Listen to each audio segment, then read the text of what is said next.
Hello,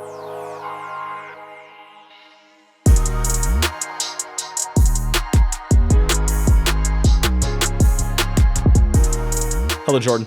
What's up, Michael? Welcome to the How to Become a Personal Trainer podcast. The online trainer podcast. How are you? It really sort of is the online trainer podcast because we don't really talk about in-person stuff or brick and mortar. We talk about in-person, but not brick and mortar. I would say 25% of the questions and Q&As in the mentorship recently have been client-specific questions, a lot of which relate to in-person coaching. That's true. That's fair. It's so hard to build. I'll phrase it this way. It's much easier to build an online personal training business if you have in-person coaching experience. Facts. I think it's even easier to build an online personal training business than an in-person one. Yeah. Just period. I think it is way easier to build an online personal training business than an in-person personal training business. Correct. The whole world can be your client instead of just the people who live in a 15-mile radius of you. Yep. I was talking to Dave Tate about that, and he told me a great story. I won't tell the whole story, but he was telling me a story because of the story about how you and I actually got connected, because of the story about how you left a comment on my website on an article that no one ever read or any of that stuff except for you in 2012, because it was posture based. Oh, now you're fixing your posture. Well, no, you gotta take breaks from sitting. The double kneel. Single kneel, other side single kneel. I'm telling you. We were talking about how you just never know who's looking at your content. And Dave was like one of the earliest people to ever make content. Like Dave Tate was making training logs before anyone was doing training logs. Like he was posting his training logs on the Elite FTS websites and in these forums back in the day, like when no one was doing that. This is like the late 90s, early 2000s, where he's like posting his workouts. And the only reason that he would make YouTube videos is not because he looked at YouTube as a platform for its own content, but because he could then embed those videos into his website articles, into his training logs. It was not trying to grow YouTube. It was like that was just a place to store his videos. And he was telling an amazing story about how basically you just never know who's reading your content or who's looking at it. And one of his first ever quote unquote online coaching client, which actually this is really funny because you and I laugh. We saw someone recently say like they were one of the first people to be an online coach in 2014, which is just hilarious because he's in the 90s and he was doing online coaching. But he said that in this online coaching, he didn't do anything. He would just get on the phone with this guy once a week. And like, it wasn't a video call. He wasn't even sending him an email with programs. You just get on the phone with him and tell him what to do on the phone. That's awesome. And that was his like online coaching. And that he didn't know anything about this guy. He didn't know anything about in terms of like his, like how wealthy he was or any of that. Just like he was a cool guy. And this is Dave's first ever online coaching client who he got from posting his training logs on the Elite FTS forums. And, this guy, he lived in Boston, and one day he asked Dave if Dave would do a seminar for him, and Dave was like, yeah, usually I get this amount plus like X amount per head. Like here's flat rate plus X amount per head of people that come. And the guy was like, nah, I don't want to do that. How about you just tell me a flat rate? And Dave was like, okay, like $5,000, whatever it is. And the guy's like, okay, awesome, done. So flies Dave out to Boston. Dave goes there, and then they drive him to a huge office building, a massive skyscraper office building. And Dave was like, what are we doing here? And this guy's like, this is my building. And Dave was like, oh, you work here? He's like, no, I own the building. And then they go up to the top floor of like the penthouse suite.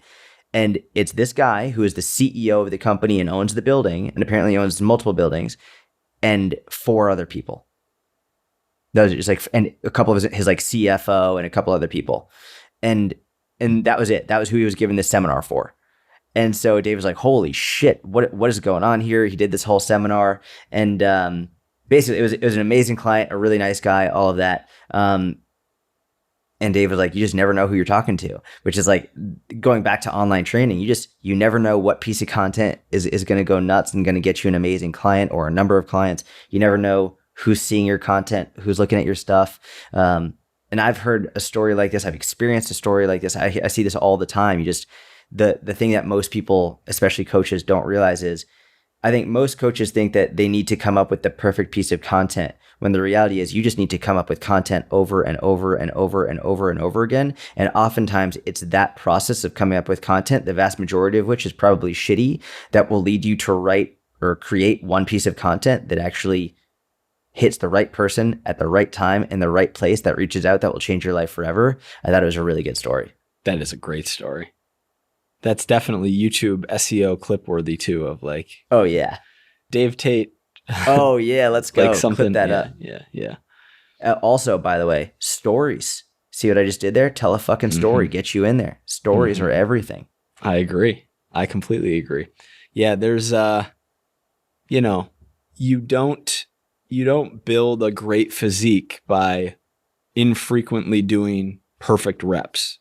You build the great physique by getting in there day in, day out and performing rep after rep, set after set, slowly and painfully increasing your weights over time. Similarly with making content, like most content isn't going to do anything crazy, but you're going to get better at it through the process. You're going to have, more shots on goal, more goals you score, period.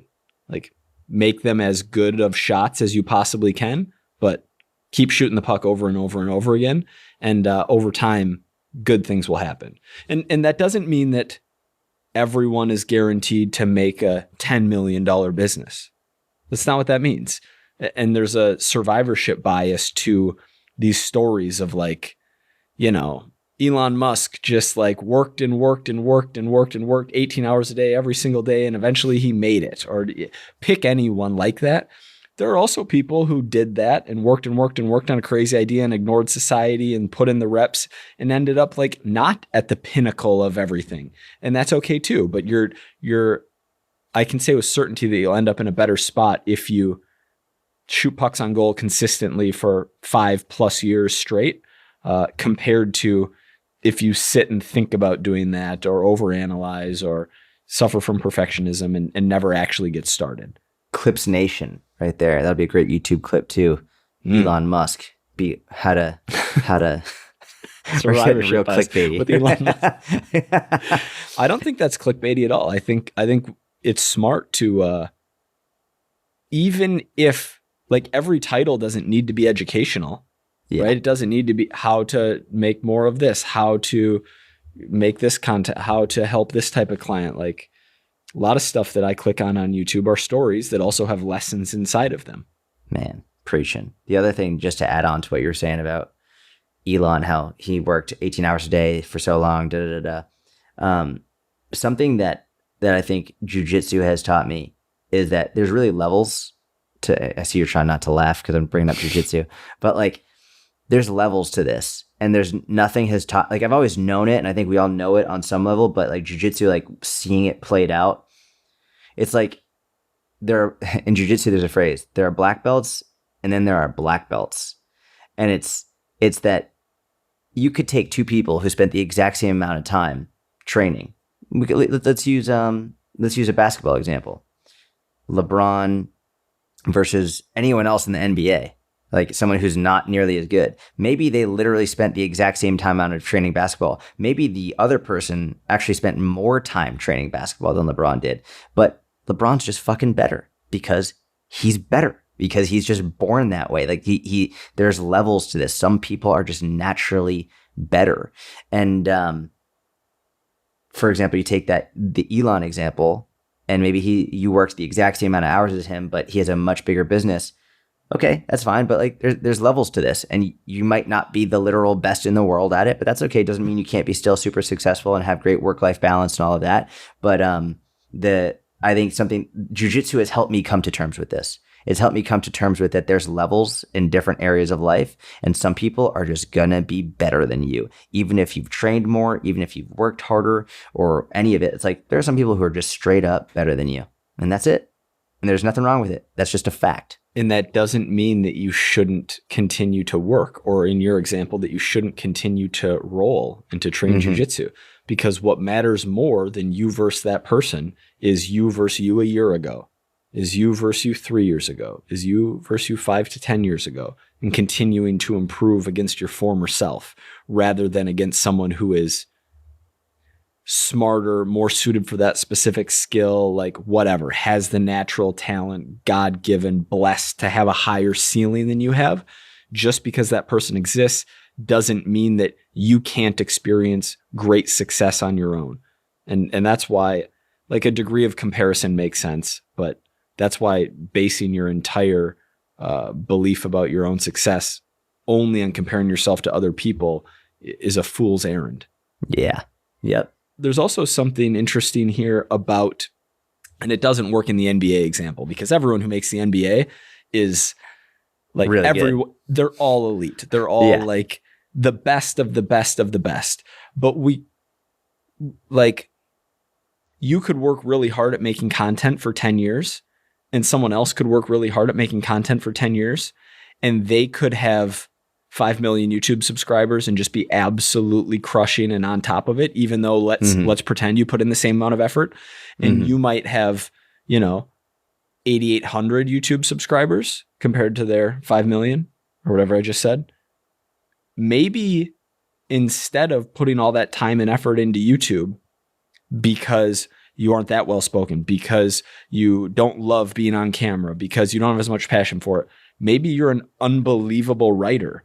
And maybe that was an avenue that would have better suited you. And I think trying various forms of content creation makes sense. You don't know if you're good at something until you have a certain number of reps at it. Or I shouldn't say good. You don't know if you have a natural inclination to be great at something until you have a certain number of reps at it. But definitely be open to the possibility that you're better suited for one area than another, and maybe you even enjoy that more. And then putting more of your eggs in that basket will lead to disproportionate returns. Mm-hmm. And going to the basketball example, I think we still can use it. I don't know any basketball players, but I would imagine that everyone in the NBA is elite, right? But I would imagine that there are people who didn't make the NBA who are equally elite. Right. There are people who were, for whatever reason, maybe like a certain team needed a certain position or a number of teams needed a certain position player and they didn't need that player. And so the draft went by or whatever it is, they just never picked that player just because they didn't need that position filled. And so, but then like 4 seasons later, they did need that position filled and then they were no longer as elite as they once were, or they didn't have the connections they needed, whatever it is. You literally might have been just as elite or even better, but you didn't get in the NBA because of what was needed at that time. And so like it also comes back to like life isn't always fair, right? Life isn't always fair there. But what does that opportunity give you? Maybe now you have an opportunity to like start your own business, like a helping youth with their basketball, or starting a business in terms of like looking at people's like basketball technique or their programming or whatever it is. And like there are so many things that can happen, but also understanding like there are levels to it in terms of genetic skill. And also sometimes things are going to happen just because things fucking happen and life isn't fair, and getting mad about it and being upset that there isn't equity among every single thing in life is just like, it's a really bad way to live. Like it's just, and it's not going to do anything for you or any of the people that you could help. So, well, can't believe I'm about to open this can, but I'm going just to get your perspective. I don't have a strong opinion on this. However, George. Bullshit. You've definitely got a strong opinion on this. All right. Should we get into the real stuff? I thought we were literally just about to. You were about to say something. No, but we teased the how to increase client engagement. Oh, but I thought you were about to say something else pretty incendiary. I was. I mean, we're only 14 minutes in. We could say something. I was going to ask you if you think we should legislate. Like life isn't fair, but I mean, we could make it fair through government intervention. You can never make it fair. Sure. You can't. Maximal government intervention into all areas of life. We could create a perfectly fair society. I know you're just saying that, but you can't. Why not? It's impossible. Why? Because it's inherently not fair based on the government mandating it. That isn't fair. The government would make it fair, though. And this is how communism has destroyed millions of lives. Yeah, it's inherently not fair. Just based on the balance of power. I'm not smart enough to play devil's advocate well, and I don't want to strawman that position. I still think with maximal government intervention, they could make life fair for everybody. How? Well, give me an example. You're the one who brought it up. I don't know. Like, you're telling me. I disagree completely. So I'm very interested to hear the example. Hang on. You said life is unfair. Give me one way that it's unfair. Two people who are equally skilled in basketball. One gets in the NBA. One doesn't get in the NBA because one person, their position was open, and the other person, the position had already been filled. I can't wait to hear this. Well, how are we measuring their skill? How do we know they were equally skilled? No clue. One person gets in the NBA, one person doesn't get in the NBA. Everybody should be allowed to play in the NBA. So how do you do that? We mandate that the NBA accept everybody. That's communism. I'll just put that out there. And anyone who's like, no, it's not. It's like, study communism. Like, yes, it is. Obviously, I don't actually think that. Mike is an enemy of the state. Biggs asks, would love a How to Become a Personal Trainer podcast episode on maintaining online client engagement. You want to take this one from the start? I think you're good at setting these up, ESTP, so I'm going to let you. I just want to make it more fair. So how about you start? How about we say everything at the same time to make it ultimately fair? So we have equal speaking words time per podcast. I agree. That'll be a great listening experience to have two hosts talking at the exact same time. So the question is how to increase client engagement. For online coaching clients. And you want me to set this up? Well, no, but you can just answer. But in your answer, you generally do a good job of framing the question. It's a compliment. Honestly, now I'm nervous because I don't really know what that means. But well, just talk. Just be normal. Okay. How to increase client engagement. What my mind immediately comes to is how do you increase the frequency of your clients, how do you decrease the frequency of clients ghosting you is a very simple way to put it. Right. So like, or getting your clients to interact with you more. Maybe they're not sending you as many updates as you would like, or they're not sending you technique videos, or they're not sending you their food logs or any of that stuff, or they're not any of that stuff. How do you increase the frequency of doing that and decrease the frequency of people ghosting you and not doing that? So that's like the framing, I think that you were looking for. I think that's right. I think we're asking that question, and we're also asking about, I assume that that's a big piece of it, and that adherence to the program is another big piece of it. Yeah. So engaging with you as the coach and engaging with, following the nutrition plan and doing the workouts. Yeah. So I'll first start, let's talk about engaging with you, the coach, because I think this tends to be the biggest struggle that coaches have. Not for the reason that I think a lot of coaches think in their head.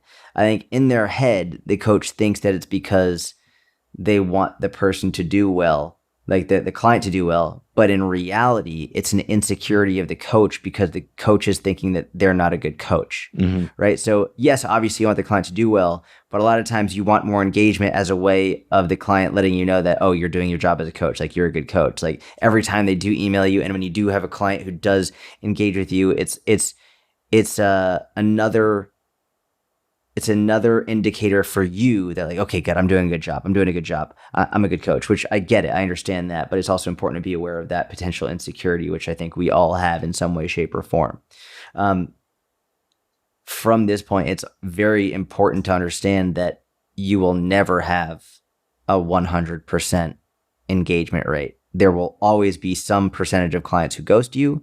There will always be some percentage of clients who rarely fill out their updates.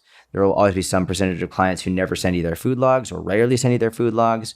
There will always be some percentage of clients who lie to you, and keeping in mind that it's not malicious lies. It's usually embarrassment lies and feelings of guilt lies and all of that. So it's important that you have to, when you have a discussion around it, and you confront them over it, that it's not coming from you're not trying to be malicious, or you're not trying to guilt or shame them. You have to be very open and understand they're lying because they're embarrassed usually. And oftentimes when someone is ghosting you, they're ghosting you because they're embarrassed.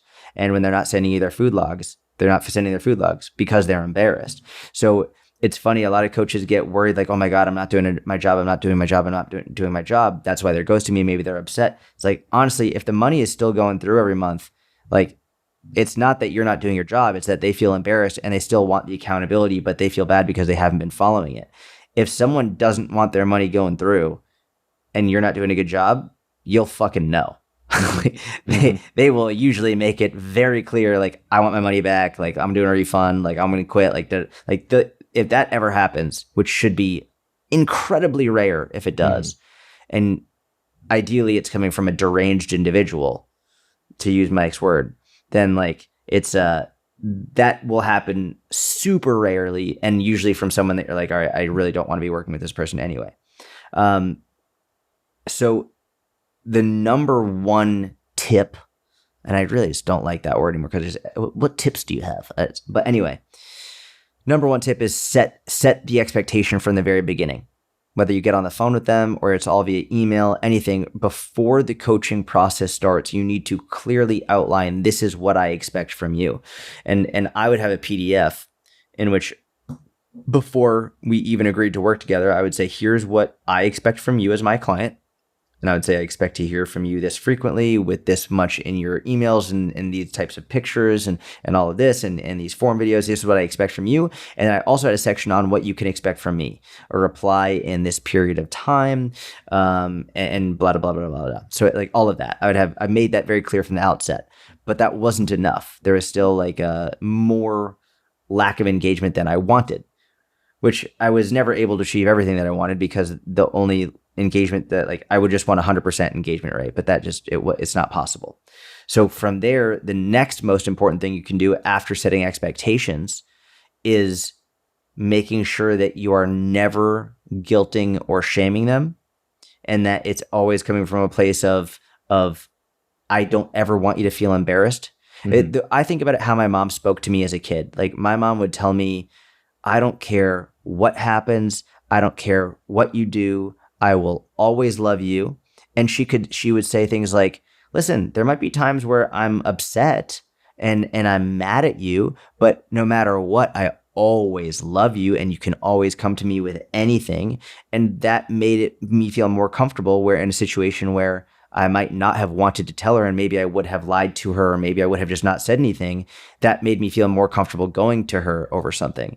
And you don't have to tell your clients like, I'll love you, sweetie. I think that'd be a little bit creepy. You don't have to say that, but you should say, listen, I am first and foremost your coach.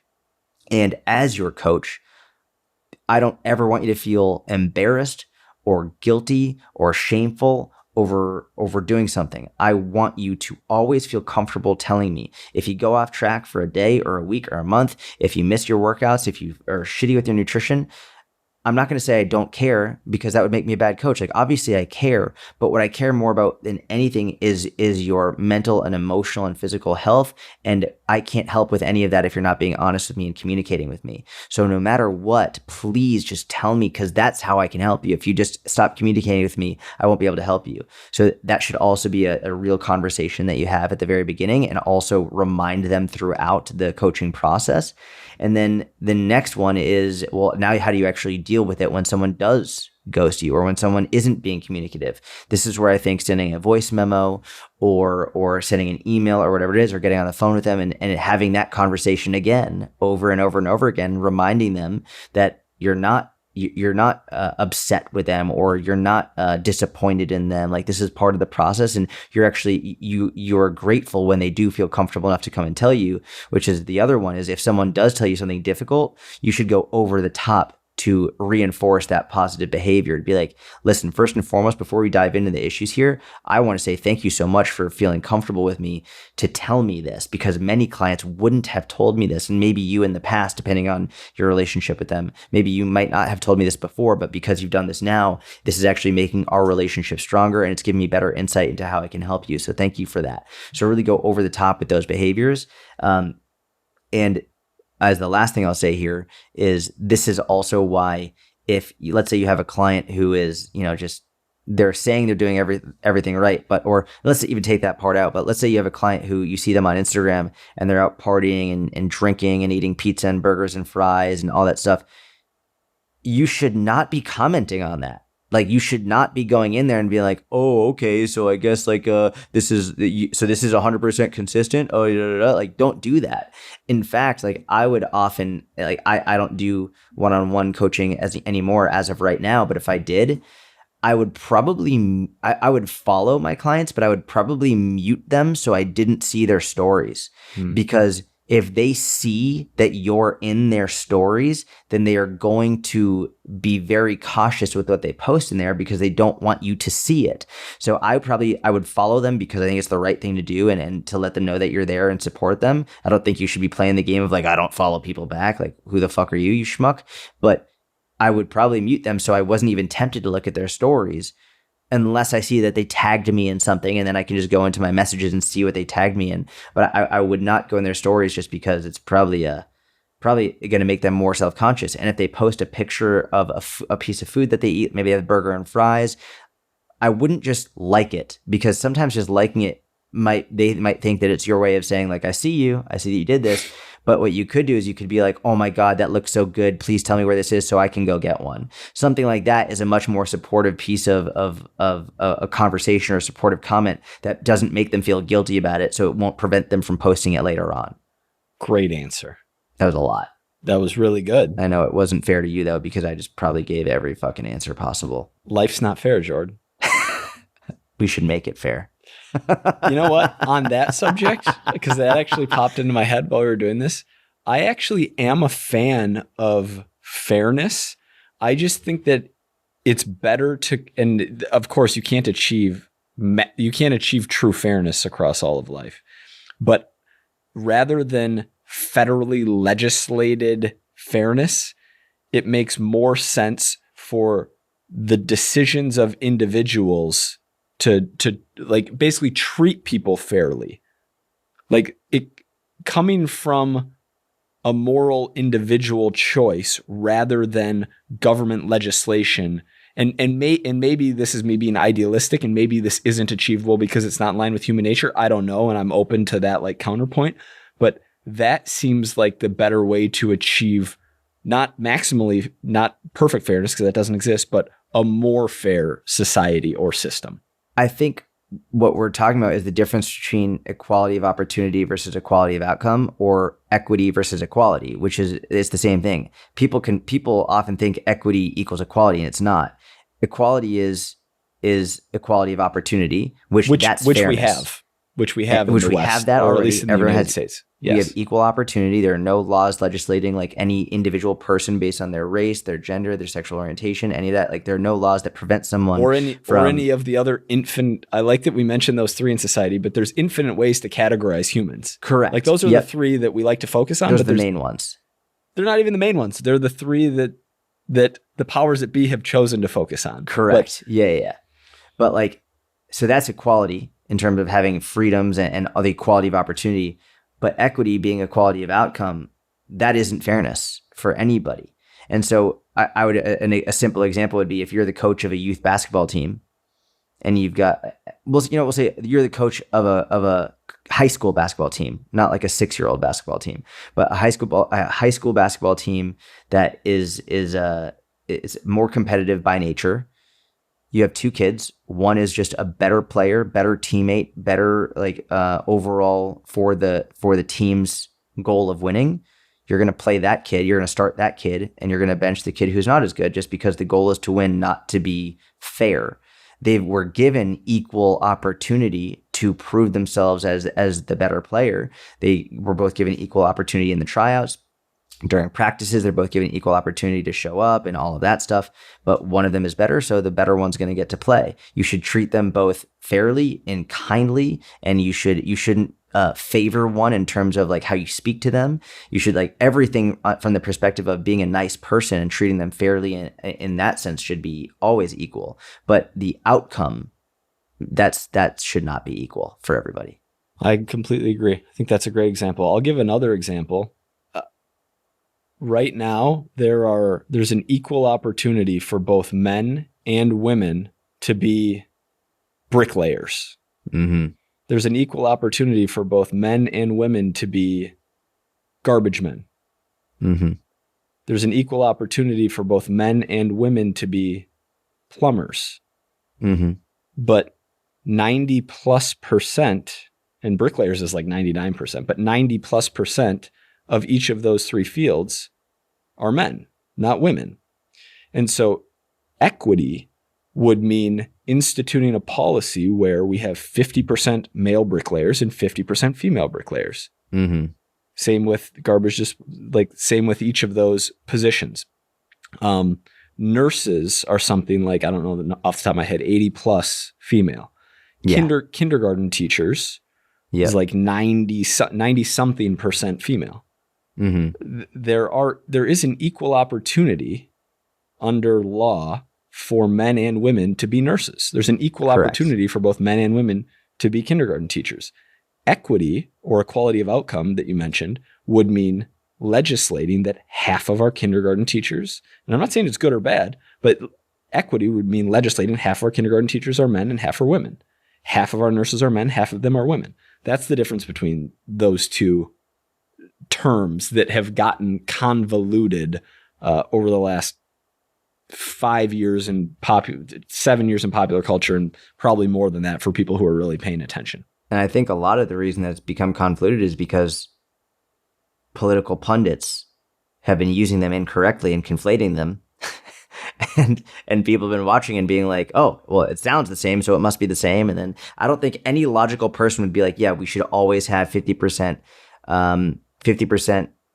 SWAT team members should be men and 50% should be women, 50% nurses, Army should be 50%, Rangers, like Navy SEALs. Yeah, it's like I don't think any logical individual would say that at all. There should absolutely be equal opportunity for men and women to join elite combat forces, but there should not be a change in the standards. Right? Like if a man needs to run a certain mile time in order to be qualified to become an elite combat specialist in whatever it is, then the woman should be required to run that same time, because it's not just her life at risk, but the life of her coworkers or her colleagues or her teammates, whatever you want to call it, who are also putting their lives at risk, not to mention the lives that they're trying to save on the job. So equal opportunity for everyone, regardless of race, gender, religion, all of that stuff for sure, but not changing the standards changing the standards for the sake of equity. People might be wondering, why are you having this conversation on the How to Become a Personal Trainer podcast? I think that we have a moral obligation to, because I know so many people who have this same thought process and this makes sense to them logically, but for many reasons are afraid to voice it, not even on the internet, but to friends and family or at work, like fear of getting fired, fear of being an outcast. I think it's really important to, because of what is happening to the loudest people having these conversations and making these points, I think that all of us who may have benefited from learning from those people and the like literal or the figurative or literal persecution that these individuals have gone through or are going through, I feel a moral obligation to say something, even if it pisses some people off and even if it isn't the sexiest and even if it hurts our bottom line a little bit. I think it's the right thing to do. And so that's why I think these conversations, interspersing them into how to maintain or increase online client engagement, is important. I also think I'm glad that you explained that, because it's important. It's also, it's not like it's simply saying what you believe is very, very important, especially in a world in which a lot of people want to remove your ability to work and to provide for your family just based on having potentially different beliefs. And so being able to just state what you believe unapologetically is, I think, a very good practice, which, by the way, not just a good practice for you mentally and emotionally, and by you, I mean like for you listening and for me and for Mike and all of that, but it's also a really good strategy for business as well. Just to be honest, like being open and honest with what you believe. I've seen a bunch of people who not only are not open and honest with what they believe, but they express different beliefs than what they truly believe out of a fear of being seen a certain way or being canceled or whatever. So then their audience becomes a group of people who actually disagrees with what they truly believe because they were expressing different beliefs. And then that audience found them. And now they feel like they've dug themselves into a deeper hole because they can't actually express what they truly believe. And then you're living in prison. Yeah, you're in a prison. You're scared. You feel like you're going to hurt your business if you express what you believe. So then you end up feeling burned out. Whereas if you just express what you believe, the people who don't like you and don't like what you believe will not follow you and they will not hire you. But the people who do agree with you and who do see eye to eye with you, or who maybe they don't even agree or see eye to eye, but at least they're open to you having a different opinion and they don't take it personally and they don't get upset about it and they don't want to tear you down. Those are the people that you're going to want to work with. And that's how you're going to end up loving your business and loving what you do because you can be honest about it. Yeah. That's a good point. I wanted to push back on it being better for business. I completely agree with creating your own prison. Completely. I think the one area where it might be better for business, or at least not hurt business, but it definitely is more painful in the short term, is for people who are not as disagreeable. The conversations and negative feedback and pushback are going to be more difficult. Mm-hmm. And neither of us, like, we're both on the disagreeable side of 50%. So of the population, we're not Ari Gold, right? Like, neither of us enjoy firing, like literally enjoy firing people, but we're also not on the other side of, like, highly agreeable. But that is one difficult component. Doesn't make it wrong, but something to consider. What are your thoughts on client engagement? I love it. I love the way that was gold. This is a fun episode. You covered. Thanks for listening. We'll talk to you later. You covered it so extensively. No. That wasn't where I was going. So you hit on a lot of what I would have hit on. You know what? I'm going to very quickly reiterate a couple points that I liked that you made, if I can remember them.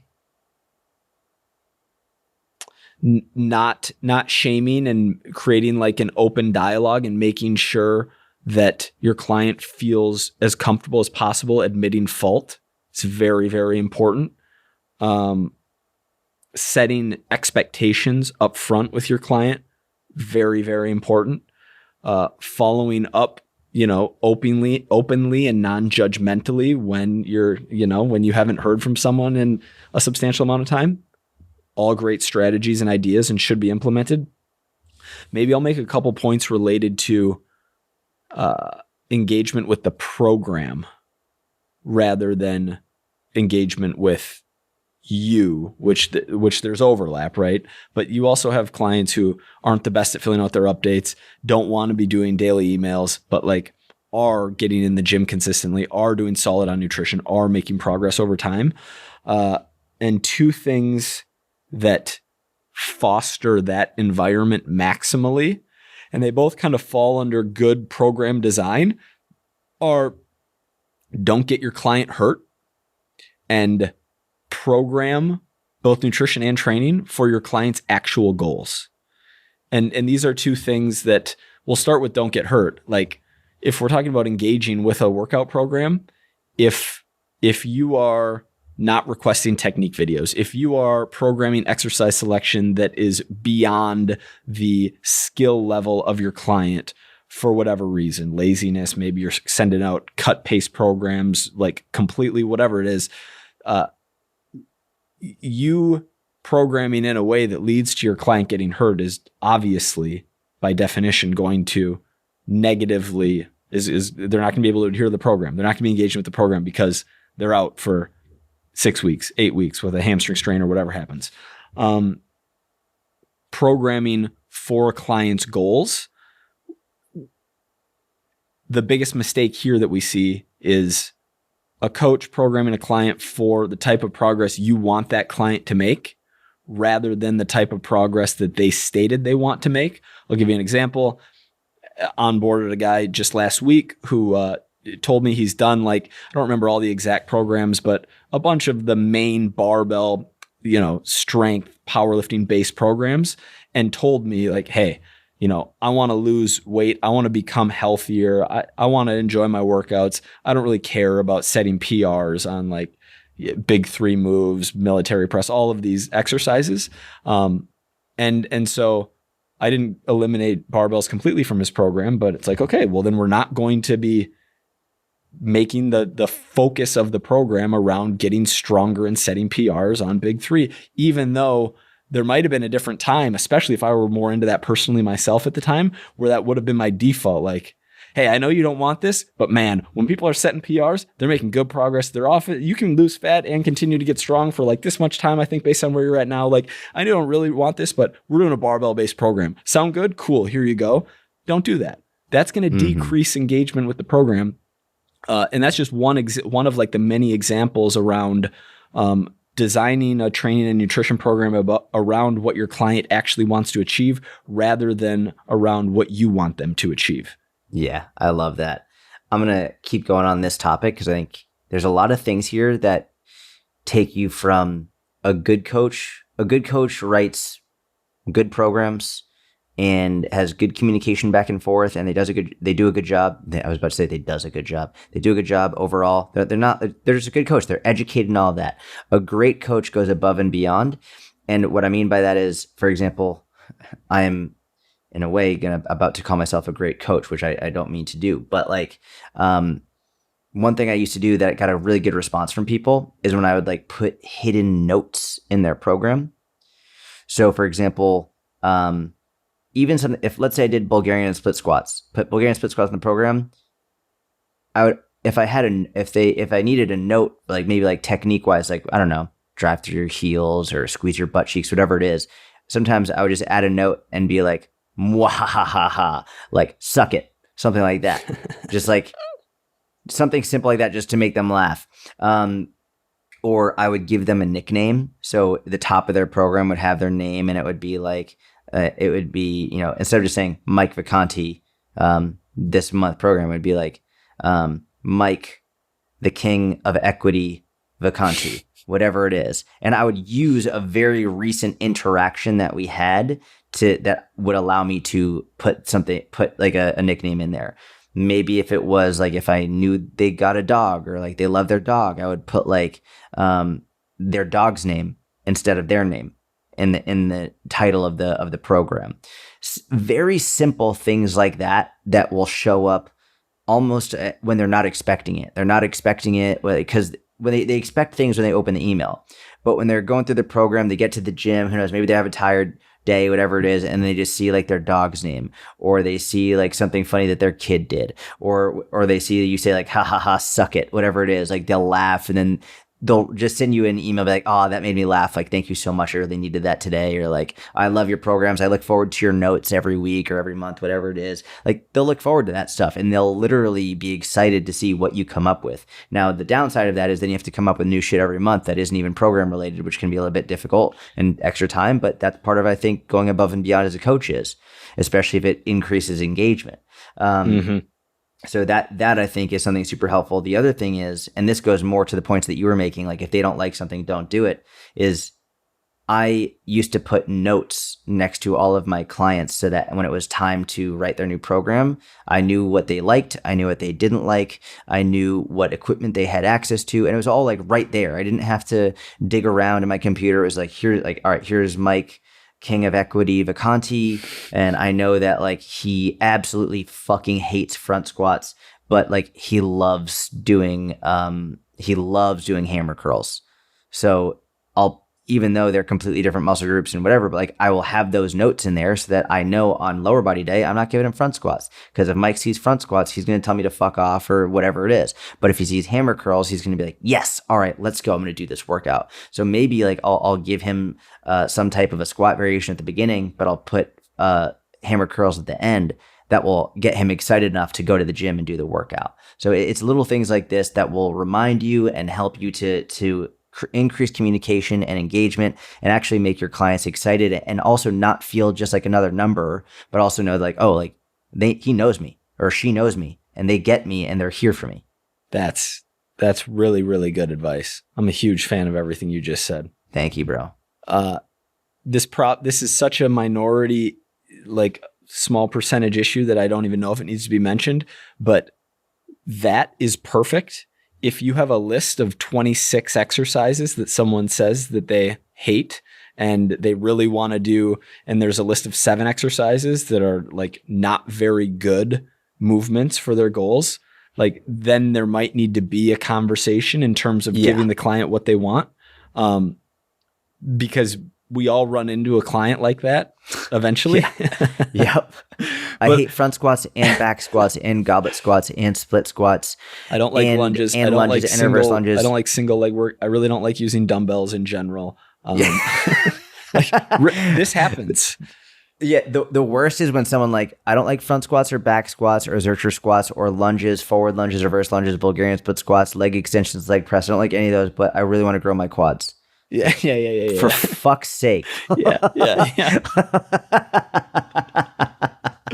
And then it's like, why don't you like them? Well, they're hard. I just don't. It's not like, oh, well, they cause an issue with this injury that I'm, getting checked out at the moment. Yeah. But for 98% of clients, what Jordan just said, having those notes about likes and dislikes, programming around likes and dislikes, making personalized comments to them, these things are going to massively improve client engagement, especially over the long haul. Yep. A lot of clients are going to engage with the program a month in, 2 months in, but to maintain that, degree of psychological stimulus, increased customization definitely helps. If I was doing one-on-one coaching now, one thing that I might do in my client intake form, like once they've agreed to sign on and they've paid and we're ready to get going, I might have a section in there saying, tell me which exercises you absolutely hate and never want to do. Give me up to 5 at most. And tell me which exercises you love and want to do very frequently. Give me up to 5 at most. And that way, like you have their top 5 most favorite and top 5 least favorite, so that like I hate barbell hip thrust. That would be like probably my top 1.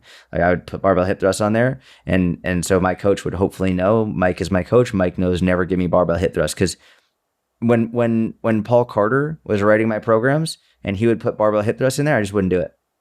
I'm like, I know what to do. Like I would find something else that would be equally beneficial, but I just wouldn't do it. I'm like, I'm not taking the fucking time to set up a 405-pound hip thrust. She's like, it's really annoying. It takes a lot of time. It's super uncomfortable, and I fucking hate it. What's the real reason you don't like hip thrust? Let's get to the bottom of this right now. It takes so much time. Take the same time. That's why I don't deadlift a lot anymore. Okay, touche. It's the same. Like I'm not pulling 500 anymore. Like at most, I'll do like 365, and like I'm good. Jordan spent too many years racking and unracking so many plates.